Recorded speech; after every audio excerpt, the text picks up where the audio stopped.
दुनिया भर से सनातन धर्म की सारी खबरों से रहना चाहते हैं अपडेट, तो सब्सक्राइब करें द साइंटिफिक हिंदू को।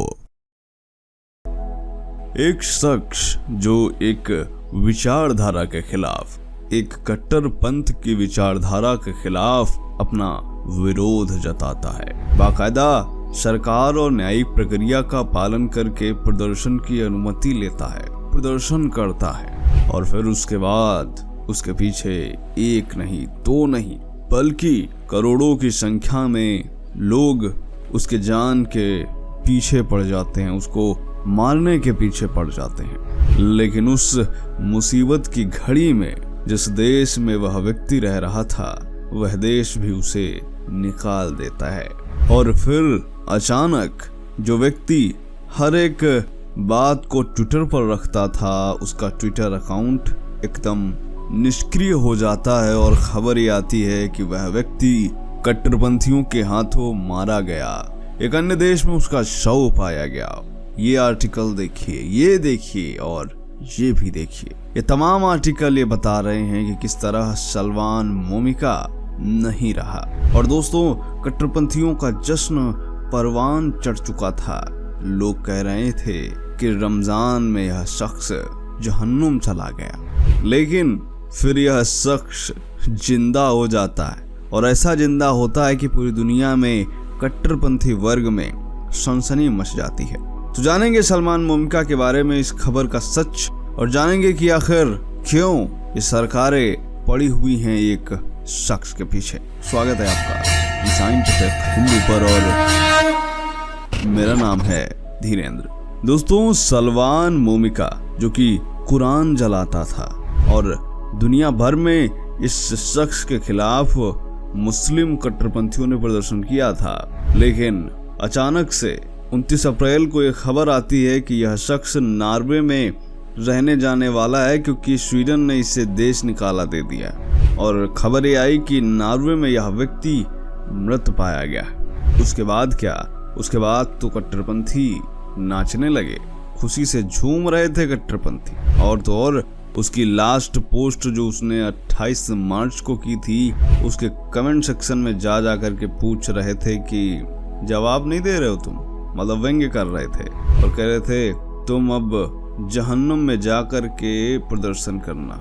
खबर भी आ चुकी थी कि नॉर्वे में यह व्यक्ति मृत पाया गया, लेकिन कमबैक हो गया सलमान मोमिका का। सलमान मोमिका 11 अप्रैल को आते हैं और एक पोस्ट करते हैं जिसमें वो लिखते हैं कि मेरे दोस्तों, मैं ठीक नहीं हूँ। मैंने स्वतंत्रता और हर एक सच बोलने की कीमत चुकाई है। पूरी दुनिया मेरे खिलाफ है और नॉर्वे ने स्वतंत्रता के दिल में गोली उतारी है।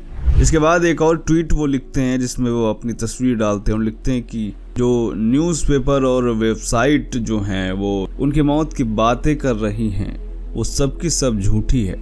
मीडिया में डरा नहीं सकता। मैं जिंदा हूँ और मैं सरेंडर नहीं करने वाला हूँ। मैं अन्याय के खिलाफ खड़ा था, लेकिन आज मुझे जो नॉर्वे की संस्थाएं हैं उन्होंने मुझे पकड़ रखा है। जैसे मैं पहुंचा उन्होंने मुझे अरेस्ट कर लिया, उन्होंने मेरा फ़ोन छीन लिया, उन्होंने मुझे किसी से बात करने के लिए रोक दिया।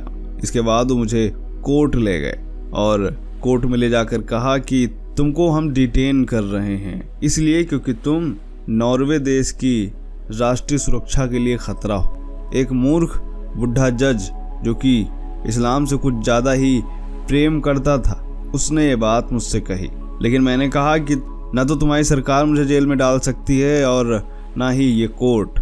सलमान मोमिका उस जज से कहते हैं कि ऐसा लग रहा है कि तुम ये देख के खुश हो कि एक मजहब पूरी दुनिया को कब्जा रहा है और तुम्हारी बेटियों के साथ गलत कार्य कर रहा है। इसके बाद पुलिस मुझे एक गुप्त जेल में लेके जाती है जहां पर मेरे मानवाधिकारों का भी हनन किया जाता है और मुझे मीडिया और प्रेस से भी दूर कर दिया जाता है। इसके बाद एक पुस्तक के पन्नों को हाथों में पकड़े हुए एक तस्वीर डालते हैं सलमान मोमिका और लिखते हैं कि मेरे साथ नॉर्वे में जो कुछ भी हुआ वो मुझे सद्दाम हुसैन जैसे तानाशाह की याद दिलाता है। और फिर से वो सारी बातें लिखते हैं कि किस तरह उन्हें नॉर्वे में गिरफ्तार किया गया और कारण सिर्फ और सिर्फ एक था कि उन्होंने कुरान जलाई थी।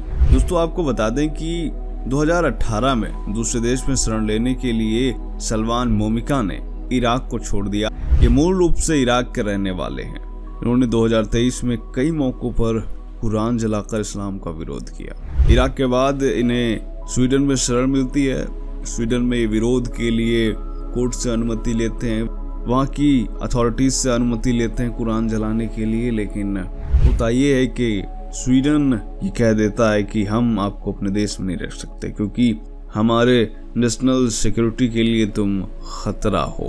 और ये कह करके अब उन्हें देश निकाला दे दिया जाता है। जब यह व्यक्ति शरण लेने के लिए नॉर्वे पहुंचता है तो नॉर्वे भी कह देता है कि तुम हमारे यहाँ नहीं रह सकते, क्योंकि तुम हमारी राष्ट्रीय सुरक्षा के लिए खतरा हो। खैर, ये शख्स अब फिर से जीवित हो उठा है। देखना होगा कि आगे क्या होता है। उम्मीद करते हैं यह वीडियो आपको पसंद आया होगा। कैसा लगा कमेंट करके बताइएगा। मिलते हैं आपसे अगले वीडियो में, तब तक के लिए जय हिंद, जय भारत, वंदे मातरम।